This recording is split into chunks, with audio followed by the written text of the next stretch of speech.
Welcome back to our very special Jeremy Kyle Investigates, which is fit for a princess. Well, the Princess of Wales, in fact. Now, we've done the early years, my friends, and how she met her prince, but what about Kate's life of service? Well, since marrying into the firm, it appears our Iron Kate ain't doing too badly. She currently sits at a very respectable fourth most popular in a recent YouGov poll on the popularity of the royals, with an impressive 65% approval rating. And despite taking the title of the Princess of Wales, which was, let's be honest, synonymous with the late, great Princess Diana, it seems that many are happy for her to take the role because the shoe just fits, which hasn't always been the case, as seen here in some of Kate's funny gaffes, which, by the way, she seems perfectly able to handle. Oh, and not to mention that she does all that whilst holding patronages of over 20 charitable and military organisations. I think she's fantastic. And talkTV royal editor Sarah Hewson, explain more to me. She has gone from girl next door to a queen in waiting. And as Princess of Wales, there's no determined role, there's no job description, and there's an enormous legacy, isn't there, from Princess Diana. She is very much aware of that, but wanting to forge her own path. And we're seeing her do that with increasing confidence, the issues that she is championing, in particular, the early years, early childhood. This isn't a quick fix that she's looking for. She's not looking for the headlines. She's taking a long approach to this and trying to make fundamental changes to the way society looks at the early years, those formative early years of a child's life. Her other causes, the outdoors, for example, getting people outdoors, all connected to mental health, which she, William and Harry have all championed.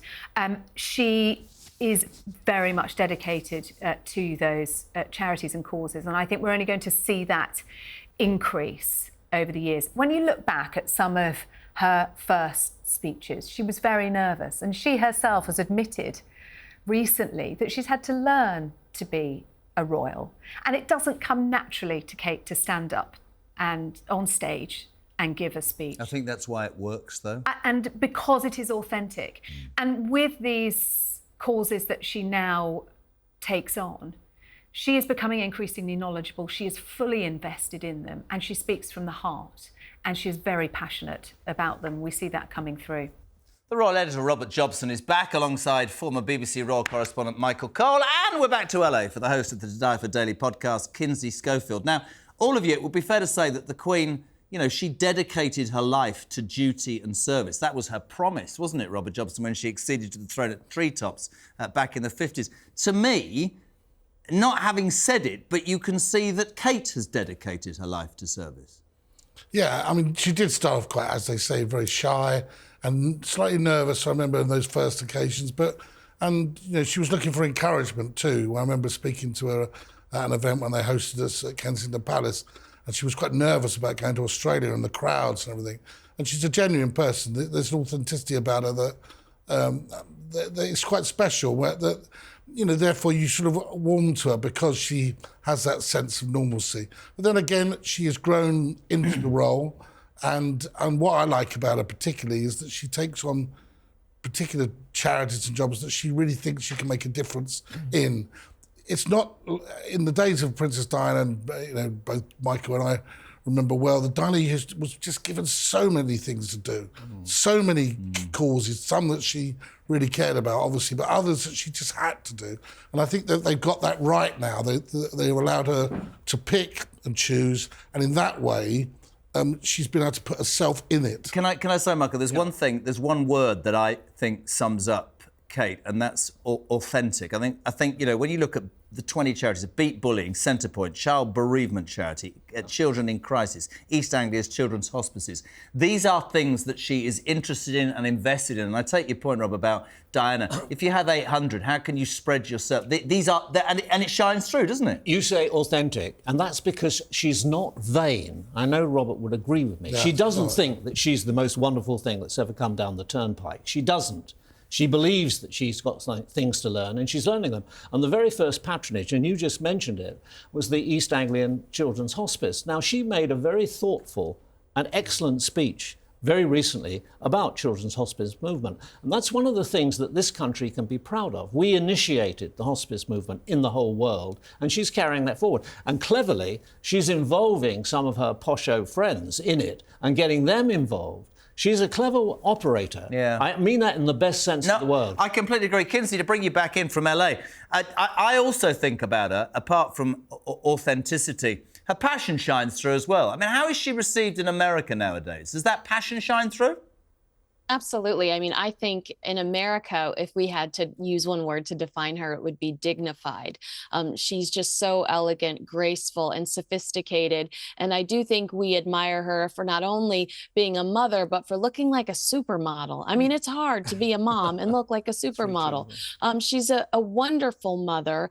It's so fun to watch her engage with her children. But then to see all of the hard work she puts into her charities, it's really admirable. And it makes you want to step up and do something good too, because you know she has the same amount of hours in the day that you do, so you feel like you should be doing more to contribute to the world. It's quite interesting because people would say, but it's all right for her, you know, it's all right for her, she's got an array of staff. Let me tell you, because her kids go to the school my kids went to and have left recently, unfortunately, but this is true. They don't have as many staff as other Ros, and they are as normal as possible. They do the school run every morning. Of course they're Ros, but you're absolutely right. My wife, Vic, says that she is 1,000,000% her girl crush, because there is nothing. Cooking, playing musical instruments, being a mother, looking absolutely fantastic all the time. And it goes back, I know you don't want to talk about Meghan, and you said before, but it's really interesting. That word you used, dignified, the word I used, authentic. She is everything that Meghan Markle could not even dream of becoming, isn't she, Kins? Well, I wish I would have said earlier, polling-wise, Kate is much more popular here in the States than Meghan Markle, and it is because of those things. She is authentic, she's kind, she's compassionate, and I do think that we don't see a lot of that from Meghan, but what we see is a lack of that from Meghan. You know, Meghan is we're all in the middle of a pandemic, and Meghan's sitting on Oprah Winfrey's couch complaining about titles and tiaras, and it's hard to relate to her. So yes, I do think that that's where Catherine stands out and why she is so celebrated here in the States.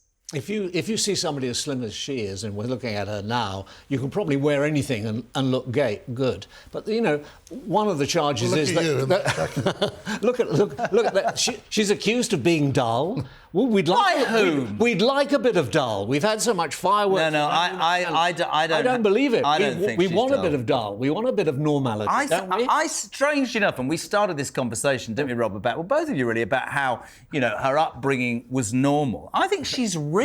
I think the relatability, the authenticity, whatever you want to call it. I mean, she's brilliant. William recognises that. That's why he loves her family. That's the family he didn't have, you know? He loves to go... And that's a really good point. She's also not, and you lot work in the press, and so do I, she's not a target for the press. I mean, I bring this up. They talk about dull, you know, when how's she dull, man? You know, she went to... No, I didn't say that. She went to some quite risky parties and things like that. I'm so glad. As a kid, you know, and you know, I think this whole weighty Katie thing, it's slightly just a bit of an invention. Do you know what I love about it? Again, I'll go back to the old man. He used to say to me, I love it, because all the courtiers and all those silent grey suits in the royal palaces have been knocked back because Prince William said, I love this woman, and this woman is who I'm going to be with, and you can like it or lump it. And she has earned that respect with his support, and vice versa, because he's changed because of her. It's very protective. That's the key point. It's very protective. He chose her. I think, without getting into a bigger debate, I think the real red flag with him and Harry is when Harry dared to criticise his wife. Yes.